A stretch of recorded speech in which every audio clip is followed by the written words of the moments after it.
प्यारे दर्शकों नमस्कार। तारीख आज 22 जनवरी 2026 दिन वीरवार, हिंदी तिथि माघ मास शुक्ल पक्ष चतुर्थी। आइए नजर डालते हैं हमारे प्यारे राज्य हिमाचल प्रदेश की तमाम बड़ी खबरों पर। वीडियो शुरू करने से पहले कमेंट बॉक्स में जय हिंद लिखकर हमें सपोर्ट करें। तो चलिए शुरू करते हैं।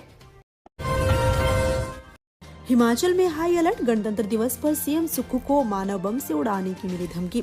हिमाचल प्रदेश में गणतंत्र दिवस के जश्न से ठीक पहले खौफनाक धमकी ने प्रशासन और सुरक्षा एजेंसियों को सख्ते में डाल दिया है। राजधानी शिमला के उपायुक्त को मिले एक संदिग्ध ईमेल में मुख्यमंत्री सुखविंदर सिंह सुक्खू पर आत्मघाती हमले की बात कही गई है। इस धमकी के बाद पूरी राजधानी में हाई अलर्ट घोषित कर दिया गया है। जानकारी के अनुसार शिमला डीसी के आधिकारिक ईमेल आईडी पर एक अज्ञात शख्स द्वारा संदेश भेजा गया। इस मेल में दावा किया गया है कि 26 जनवरी को ध्वजारोहण कार्यक्रम के दौरान मुख्यमंत्री पर मानव बम के जरिए हमला किया जाएगा। जैसे ये ईमेल प्रशासन की नजर में आया, इसकी सूचना तुरंत वरिष्ठ पुलिस अधीक्षक कार्यालय को दी गई। हिमाचल में 2 दिन भारी बारिश और बर्फबारी का अलर्ट, सैलानियों को सतर्क रहने की सलाह। राज्य में अब सूखे की मार झेल रहे लोगों को राहत मिलने वाली है। मौसम विभाग ने आज से 2 दिनों के लिए लोगों और पर्यटकों को विशेष सतर्कता बरतने की सलाह दी है। खासकर ऊंचाई वाले इलाकों की अनावश्यक यात्रा से बचने को कहा गया है, क्योंकि 22 और 23 जनवरी को प्रदेश में भारी बर्फबारी, तेज बारिश, ओलावृष्टि, तूफान और बिजली गिरने की चेतावनी जारी की गई है। मौसम विभाग के अनुसार गुरुवार को येलो अलर्ट जारी किया गया है, जिसमें कई क्षेत्रों में 40 से 50 किलोमीटर प्रति घंटे की रफ्तार से तेज हवाएं चलने और बिजली गिरने की आशंका जताई गई है। जबकि 23 जनवरी को पश्चिमी विक्षोभ के अधिक सक्रिय होने के कारण पर्वतीय इलाकों में भारी बर्फबारी और मैदानी व मध्य पर्वतीय क्षेत्रों में भारी बारिश का ऑरेंज अलर्ट जारी किया गया है। हिमाचल प्रदेश में बनी दवाओं के 50 सैंपल फेल। हिमाचल प्रदेश में बनी दवाओं के 50 सैंपल फेल हो गए हैं। केंद्रीय दवा नियंत्रण संगठन ने ड्रग अलर्ट जारी किया है। देश भर में दवाओं के कुल 167 सैंपल फेल हुए हैं। इसमें हिमाचल के सैंपल की संख्या 50 है। जिन दवाओं के सैंपल फेल हुए हैं उनमें बीपी, हार्ट, बुखार, दर्द, बुखार, एलर्जी, किडनी और विटामिन की दवाएं शामिल है। ड्रग विभाग ने इसका कड़ा संज्ञान लेते हुए उन सभी उद्योगों को नोटिस जारी कर बाजार से स्टॉक रिकॉल करने के निर्देश जारी किए हैं। जिन दवाओं के सैंपल फेल हुए हैं उनमें सबसे अधिक संख्या प्रदेश के सबसे बड़े औद्योगिक क्षेत्र बद्दी की है। बद्दी में बनी दवाओं के 23 सैंपल फेल हुए हैं। स्मार्ट बिजली मीटर से नहीं पड़ेगा बिलों पर असर, मिलती रहेगी 125 यूनिट मुफ्त बिजली। हिमाचल प्रदेश राज्य विद्युत बोर्ड लिमिटेड के एक प्रवक्ता ने बताया कि प्रदेश में स्मार्ट बिजली मीटर लगाए जाने से बिजली सब्सिडी पर कोई असर नहीं पड़ेगा। उन्होंने कहा कि 125 यूनिट तक मिलने वाली मुफ्त बिजली की सुविधा पूरी तरह से पहले की तरह जारी रहेगी और स्मार्ट मीटर लगने से बिजली के बिलों में कोई बढ़ोतरी नहीं होगी।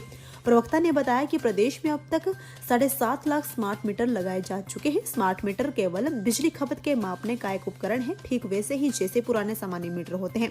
इसका बिजली की दरों या बिलिंग नीति से कोई लेना देना नहीं है। उन्होंने कहा कि सोशल मीडिया पर जो भ्रम फैलाया जा रहा है वह सही जानकारी के अभाव में तथ्यों को तोड़ मरोड़ कर पेश किए जाने का परिणाम है। आम लोगों के लिए मुसीबत बना रेल ट्रायल, फाटक बंद होने से 2 हिस्सों में बटा पठानकोट, घंटों लग रहा जाम। पठानकोट से हिमाचल प्रदेश के लिए रेल सेवाएं शीघ्र ही आरंभ होने जा रही है। इस संदर्भ में रेलवे विभाग द्वारा जारी निर्देशों के अनुसार बुधवार को भी ट्रेन का ट्रायल लिया गया। बुधवार को 5 मिनट के लिए जब शहर के बीचों बीच स्थित ढांगू रेलवे फाटक, काली माता मंदिर मार्ग, बीएसएनएल एक्सचेंज के पीछे और रामशरणम कॉलोनी के फाटक बंद हुए तो शहर 2 हिस्सों में बंट गया। फाटक बंद होने के कारण शहर के दोनों हिस्सों में लोगों और वाहनों की भारी भीड़ जमा हो गई।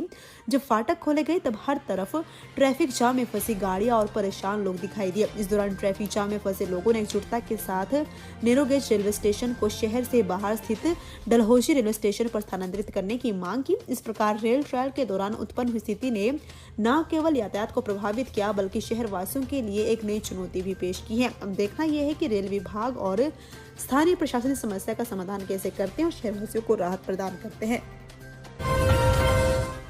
एनीमिया और मधुमेह से लड़ने को तैयार हिमाचल, पहली बार राज्यव्यापी पोषण नीति तैयार करेगी सुक्खू सरकार।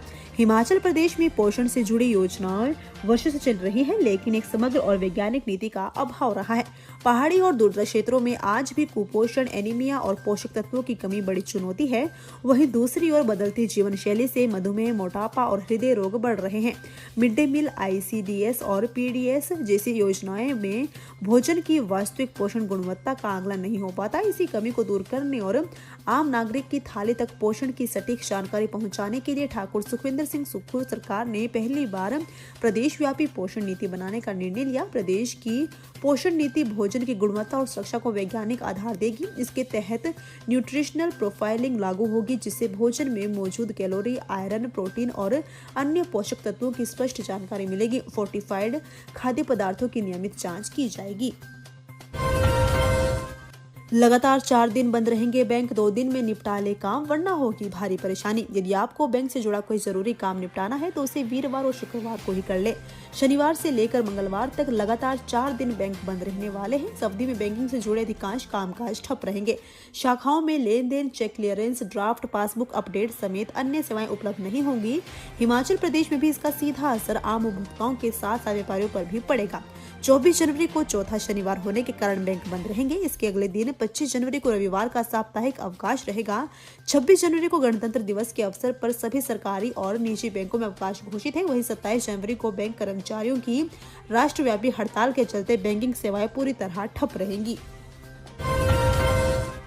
मंडी संसदीय क्षेत्र में पीएमजीएसवाई में बनेंगी 142 सड़कें, 1240.53 करोड़ रुपए का बजट मंजूर। सांसद कंगना ने उठाया था मुद्दा। हिमाचल प्रदेश के मंडी संसदीय क्षेत्र के लिए पीएमजीएसवाई प्रधानमंत्री ग्राम सड़क योजना के तहत 1240.53 करोड़ रुपए की अनुमानित लागत से 142 सड़कें स्वीकृत की गई है। इस बजट से 840.32 किलोमीटर सड़क निर्माण किया जाएगा। इस योजना से 209 ग्रामीण बस्तियों को सड़क संपर्कता मिलेगी। कई वर्षों से मंडी संसदीय क्षेत्र के दुर्गम गांव सड़क सुविधा से वंचित थे। अब प्राकृतिक आपदा ने उनके जीवन को मुश्किल में डाल रखा था। मोदी सरकार की पहल और सांसद कंगना रनौत की लगातार मेहनत का परिणाम अब सामने आया है। हिमाचल के इस गांव में मिला पाकिस्तान मार्का का गुब्बारा, मचा हड़कंप, पुलिस जांच में जुटी। उप तहसील नित्थर की शिल्ली पंचायत के बछला गांव में पाकिस्तान मार्का का एक गुब्बारा मिला है। पुलिस ने गुब्बारे को कब्जे में लेकर जांच शुरू कर दी है। बुधवार को गुब्बारा दिखने के बाद पंचायत प्रधान ने मामले की सूचना पुलिस को दी। पुलिस की टीम ने मौके पर पहुंचकर स्थिति का जायजा लिया। एक पीले रंग के गुब्बारे पर एचए पाकिस्तान इंटरनेशनल एयरलाइंस अंकित पाया गया। प्रथम दृष्टया ये वस्तु किसी हवाई उपकरण संबंधित प्रतीत हो रही थी, जिससे स्थानीय ग्रामीणों में आशंका का माहौल बन गया था। पुलिस ने जांच के दौरान ये सुनिश्चित किया कि गुब्बारे के अंदर या आसपास किसी भी प्रकार के विस्फोटक, आपत्तिजनक या संदिग्ध सामग्री मौजूद नहीं है। जांच में गुब्बारे के अतिरिक्त कोई अन्य वस्तु नहीं मिली। नैना देवी और बाबा बालकनाथ के दर्शन अब और आसान, शुरू होगी वाटर फेरी। उत्तर भारत के प्रसिद्ध शक्तिपीठ नैना देवी और बाबा बालकनाथ की तपोस्थली शाहतलाई के बीच सीधा संपर्क स्थापित करने का सपना अब साकार होने जा रहा है। जिला प्रशासन ने गोविंद सागर झील के ऊपर महत्वाकांक्षी वाटर फेरी योजना पर औपचारिक रूप से कार्य शुरू कर दिया है। इस परियोजना को अंतिम रूप देने के लिए 23 जनवरी को होने वाली श्री नैना देवी मंदिर न्यास की बैठक में चर्चा कर कार्य योजना तय की जाएगी। जानकारी के अनुसार पहले साधारण केबल फेरी सेवा शुरू करने का प्रस्ताव था, लेकिन अब इसे और आधुनिक रूप देते हुए हाई क्वालिटी वाटर फेरी के रूप में विकसित करने का निर्णय लिया है। इस फेरी के माध्यम से केवल यात्री ही नहीं बल्कि कार, स्कूटर और मोटरसाइकिल भी भाखड़ा झील के आर पार ले जाए जा सकेंगे। नैना देवी से शाहतलाई के बीच गोविंद सागर झील की दूरी लगभग 1.5 से 2 किलोमीटर है। सुंदरनगर में बीबीएमबी ने 60 साल पुरानी दुकानों को ढहाने का दे दिया आदेश। सड़क पर उतरे व्यापारी, विधायक भी पहुंचे। हिमाचल प्रदेश की जिला मंडी में सुंदरनगर स्थित कॉलोनी बाजार में बुधवार को तनावपूर्ण स्थिति पैदा हो गई। भाखड़ा ब्यास प्रबंधन बोर्ड की ओर से करीब 60 साल पुरानी दुकानों को ढहाने का आदेश दे दिया गया है। इसके विरोध में व्यापारियों ने मोर्चा खोल दिया है। व्यापारियों ने न केवल अपनी दुकानें बंद रखी बल्कि जीरो चौक पर चक्का जाम कर जोरदार प्रदर्शन भी किया। कॉलोनी व्यापार मंडल के प्रधान अश्विनी सैनी ने बीबीएमबी प्रबंधन पर कड़ा प्रहार करते हुए कहा कि बोर्ड विस्थापितों और जबरन रिटायर किए गए कर्मियों के परिवारों को राहत देने के बजाय उन्हें उजाड़ने की राजनीति कर रहा है। उन्होंने आरोप लगाया कि 17 दुकानों को गिराने का फैसला न केवल अनैतिक है बल्कि सैकड़ों लोगों की रोजी रोटी पर सीधा प्रहार है।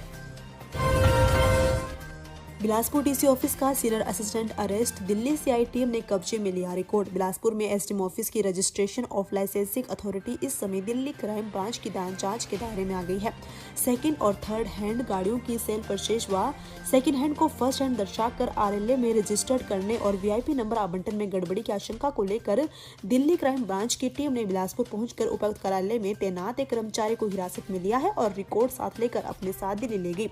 बताया जा रहा है कि सेकंड हैंड गाड़ियों को फर्स्ट हैंड दर्शाकर रजिस्टर्ड किया गया है और दिल्ली क्राइम ब्रांच ने चोरी के लिए इस्तेमाल की गई गाड़ी को ट्रेस किया है, जो कि बिलासपुर आरएलए में रजिस्टर्ड है। इस मामले का पट्टाक्षेप होने पर हड़कंप मच गया है। सूत्रों के अनुसार क्राइम ब्रांच द्वारा गिरफ्तार किया गया वर्तमान में उपरोक्त कार्यालय में बतौर सीनियर असिस्टेंट कार्यरत कर्मचारी कुछ समय पहले सदर बिलासपुर एसडीएम कार्यालय की आरएलए ब्रांच में डीलिंग हैंड पर पद पर तैनात है।